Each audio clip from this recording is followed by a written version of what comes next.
Nice avait des anges, ses plages et ses douches. Ici, elles coulent toujours, malgré l'arrêté préfectoral. Dans un courrier envoyé le 21 avril au préfet, le maire met en avant le côté indispensable d'assurer un accueil touristique digne d'une station balnéaire de renommée internationale. En un mot, il demande au préfet de revoir sa position. À quelques kilomètres de là, Beaulieu a décidé de suivre très scrupuleusement cet arrêté et a fermé la totalité de ses douches publiques de plage. La commune veut être irréprochable. Donc c'est fermé. On doit être exemplaire, on ne peut pas demander à la population des restrictions et nous, collectivités, ne pas donner l'exemple.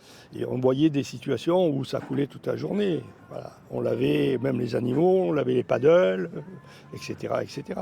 On était sur du gaspillage, soyons clairs. Un moyen d'économiser donc des centaines de mètres cubes d'eau, sachant qu'une douche consomme environ 6 litres d'eau par minute. Sur la plage, les adeptes de la natation comprennent ces restrictions et font appel au système D. On prend une petite bouteille et puis on la remplit au robinet et on se rince le visage et avec ça, on rentre, on prend une douche à la maison. Quand on parle avec les personnes plus âgées que nous, elles nous disaient, mais enfin de toute façon, nous plus jeunes, on n'avait pas de douche, ça ne nous a jamais manqué. Donc en fait, elles trouvent que c'est un petit peu du luxe pour nous. Beaulieu va encore plus loin. Le port des Fourmis s'est équipé d'un dessalinisateur. Aujourd'hui, les propriétaires peuvent, grâce à ce système, nettoyer leur embarcation. Sans ça, le lavage serait interdit.